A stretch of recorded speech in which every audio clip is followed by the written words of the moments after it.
It is game day in Milwaukee today as the Bucks head to Chicago to take on the Bulls.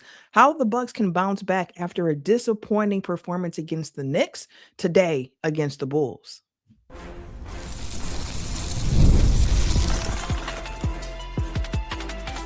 You are Locked On Bucks, your daily Milwaukee Bucks podcast, part of the Locked On Podcast Network, your team every day. What it do, y'all? Welcome to Locked On Bucks, part of the Locked On Podcast Network, the number one sports podcast network in the industry. Your team every day. I'm Camille Davis, an NBA analyst with the Locked On Network and co-host of the Technical Foul podcast. Appreciate you for tuning in and making Locked On Bucks your first listen every single day. You can get the podcast free and available wherever you get your podcast, as well as on YouTube. And on today's bonus edition of the pod, taking a closer look at the matchup today the Bucks have against the Chicago Bulls. The 26-32 Milwaukee Bucks head to Chicago to take on the 24-36 Chicago Bulls. And you might hear those records like, well, we know they're both close to each other in the standings. We know that, the Bulls were in the playoff and then play-in race. But that trade deadline, it completely reset everything in Chicago. Matter of fact, the Chicago Bulls did not win a game the entire month of February.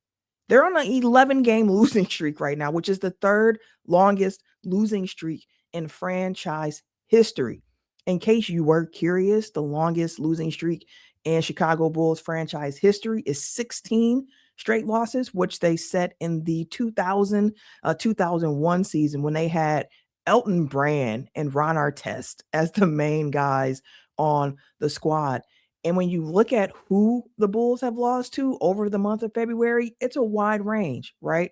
Before the trade deadline, they lost to the Heat and the Bucks. So the Bucks have not seen this new form of the Chicago Bulls, which we will get into in a moment. After the deadline, the Bulls proceeded to lose games to the Raptors, the Nuggets, the Nets, the Celtics, the Raptors, the Pistons, the Knicks, the Hornets, and the Trailblazers. So to be fair to Chicago, the month of February did not bring many easy games their way. But even when they did get those quote-unquote easy games against a team like the Nets, still found a way to lose that one. And by the numbers, they were one of the worst teams in the NBA throughout the month of February. But when you hear a team has lost 11 straight games and they lost every game in a month, that shouldn't be much of a surprise. I mentioned the trade deadline and how that completely reshaped the Chicago Bulls roster and put a firm flag in the ground of where this team is going to be and what they're trying to achieve going forward. The Bulls made a league-high 7 trades at the February 5th trade deadline. They sent 8 players out the door and brought in 7 new faces. Plus, they also got 9 second-round picks. So they're in the middle of a full roster reset and figuring out which of the young guys on their roster are going to be, the pieces they continue to build around, and then figuring out what moves to make from there. And when you look at the moves the Bulls made at the deadline, I know I was one of the people who was questioning it because it was okay, the Bulls already had a guard-heavy roster before the deadline. And instead of moving out more guards than they brought in, they just doubled down. They just brought in all the guards in the NBA, it felt like. So out the door for the Chicago Bulls, you have Kobe White, Ayo Dosunmu, Nikola Vucevic, Vuce baby. You got Kevin Huerter, Dalen Terry, Julian Phillips, and old friend Javon Carter. All of them out for Chicago at the deadline. Who they brought in? They brought in Yabusele, who was playing with the Knicks. They brought in Nick Richards. They brought in Anfernee Simons. They brought in Jaden Ivey, Colin Sexton, Rob Dillingham, and Leonard Miller.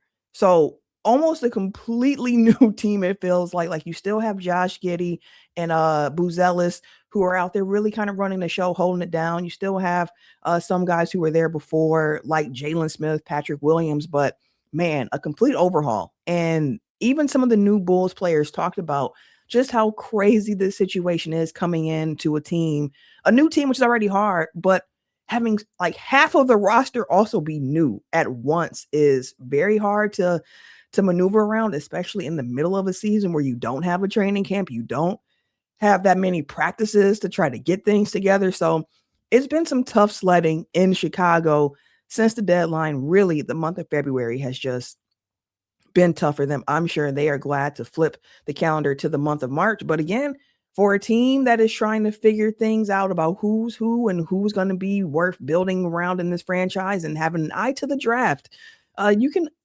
understand what to expect from this Chicago Bulls team. So, want to dig deeper a little bit into what we saw from the Bucks in their last game against the Knicks. Take a look at the injury report, where the Bucks can attack this Bulls team, and just kind of wrap things up going from there. So we'll get into all of that right after this. But first, a word from our friends over at BetterHelp. This episode is sponsored by BetterHelp, by the way. March is a time to celebrate women, especially around International Women's Day, and to recognize just how much women can carry on a day to day, from work, in the relationships and families, and all the unseen roles that we can step into every single day. It's really easy to celebrate a woman's strength because that is very evident. But it's also just as important to make space for our emotional well being as well. And therapy can be a way to do that. I have so many strong women in my life that I go to for advice. I admire the way that they support everyone around them, how they can just balance everything without always talking about it, and they make it seem so easy, to the point where I just call my mom sometimes, like, how do you do it? How do you do it? And looking at the woman in the mirror and thinking about this partnership with BetterHelp, it just makes me realize and understand, like, women, we deserve support too. And therapy can be a way to help create that balance and offer a space to focus on ourselves. With over 30,000 licensed therapists and more than 6 million people served worldwide, BetterHelp makes getting started simple. You just fill out a short questionnaire, they match you to a licensed therapist, and if that's not the right fit, you can switch it at any time. Your emotional well-being matters. Find support and feel lighter in therapy. Sign up and get 10% off at betterhelp.com/lockedonnba.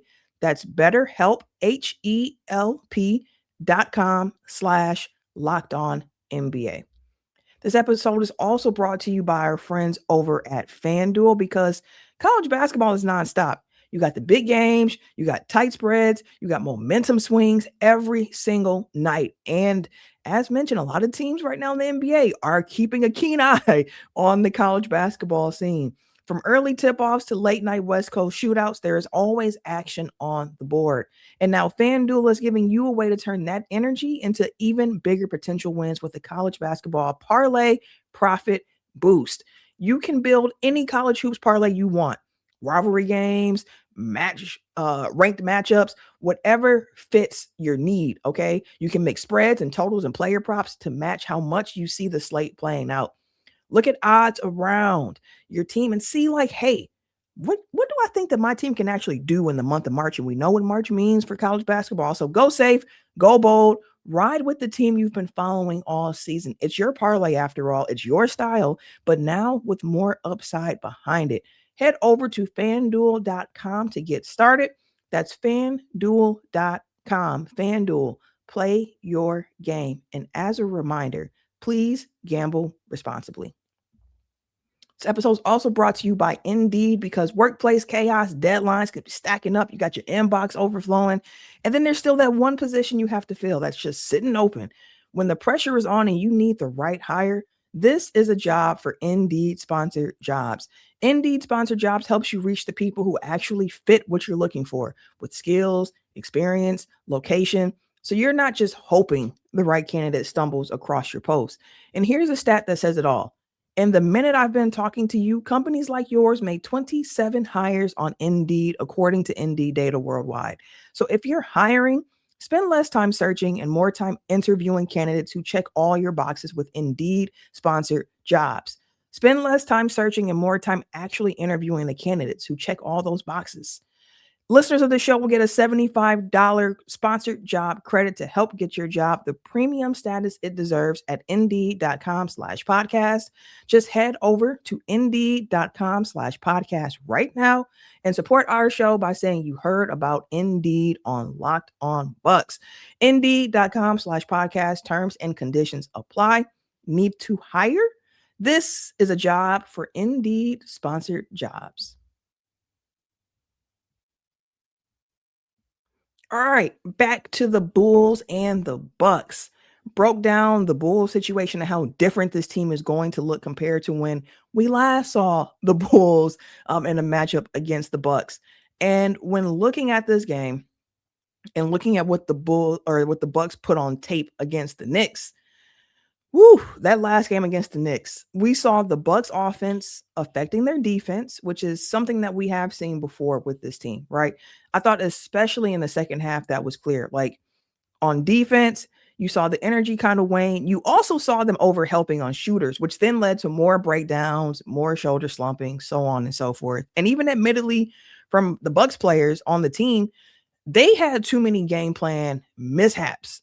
So in this game against Chicago, execution has to be better. You cannot look at what that team has done over the last month and think you can sleepwalk through it. Like they're still going to go out there and compete. Against the Knicks, the Bucks had too many turnovers. They didn't have enough ball movement, especially as the game went on and the game got more and more out of hand. Plus, you had Jalen Brunson go off. So it's a very dangerous game to play when you let guys get comfortable early and then they're able to continue to build off that. You can't have that against Chicago tonight. Well, today is afternoon game. Today, the Bucks can attack the Bulls in a few different ways. So the glass, which has been an area we've been pointing to, especially over the last few weeks for the Bucks. And with injuries that the Bulls have, there's truly not a lot of size. And there wasn't even a lot of size prior to the injuries that have struck this roster. The only active bigs on the roster right now are Nick Richards, who's truly a center, and Leonard Miller, who's a 6'10" forward. They also have Yabusele, but he is an undersized big, right? So you do have that going for him. So like, hit the glass. During the month of February, the Bulls were 20th in the offensive rebounding percentage, which is actually a bit better than their season rank of being 27th best at offensive rebounding rate in the league. So the Bucks are going to have to make sure that they actually end possessions with their defensive rebounding. Do not allow the Bulls to get more shots at the apple here. And the Bucks have been the third best in keeping opponents from grabbing offensive rebounds in the month of February. So they have to continue that. On the flip side, when it comes to the Bulls and the Bucks trying to get the offensive rebounds for the Bucks side of things, the Bucks should be able to steal some extra possessions with their offensive rebounding. Because if you look at the full season for the Bulls, they've been good at keeping their opponents away from second chance opportunities. On the whole season, the entire season, right? The Bulls are 6th in defensive offensive rebounding percentage, meaning they're 6th best at keeping, opponents off of the glass. But during the month of February, they were 25th in offensive rebounding position or offensive rebounding percentage. So there's an opportunity because during the month of February, the Bucks were the 19th best offensive rebounding team in the league, which you might hear and be like, that's still not great, which it isn't. But on the whole of a season, the Bucks have been the 30th best offensive rebounding team. So there is room there, especially with how both of these teams have been playing over the last month. In addition to that, this is going to sound very, very simple. But here's why I'm saying it this way. Like, we know basketball, sometimes the game doesn't need to be more complicated than what it is, right? The Bucks are going to have to get stops, okay? Against the Knicks, you saw what that did to them not being able to get fast break opportunities, what it was like for them to have to continuously go up against a set defense. Albeit that Knicks defense is better than what we will see today against Chicago, but make the game easier for yourself. The Bulls offense has been middling this season as a whole, right? But since that February 1st mark, where this team has lost 11 games throughout that month, they have had the worst offensive rating in the league during the month of February And they have also turned the ball over at a league high rate in the month of February. They have not been shooting the ball well either. So for the Bucks, continue to take advantage of that, of a team figuring things out. And during February, something that was interesting to me, the Bucks actually did not force that many turnovers at all. They actually ended the month with a 10.9% turnover percentage, which was the worst in the league. And it's not as if the Bucks have been a team where you're like, hey, they're going to force a lot of turnovers, because they've been bottom in the league for most of the year, but they've been worse over the last month, which is something to keep an eye on.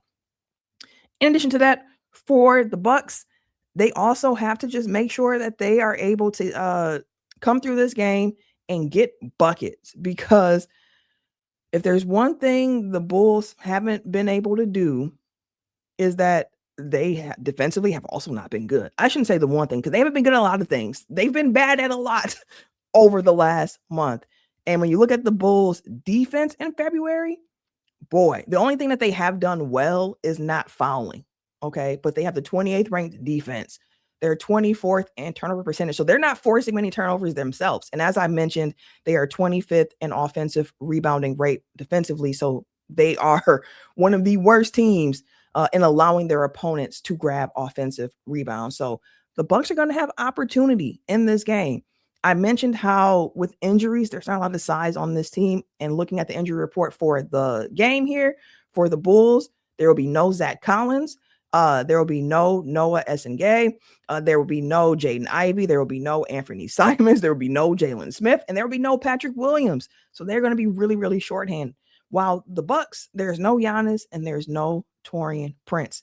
So for me in this game, if I had to point to one game, like, hey, I'm kind of curious of what he does in this game, that's Cam Thomas. Because I feel like we're due for a double-digit scoring night from Cam Thomas.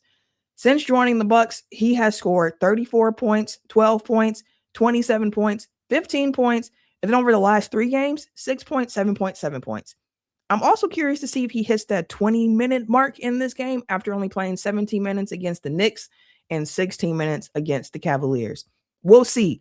It feels as if the shot's not falling for him, then the minutes are also going to be yanked for him, which I'm not truly mad at, but just curious to see how it plays out for him. It feels like Cam is due.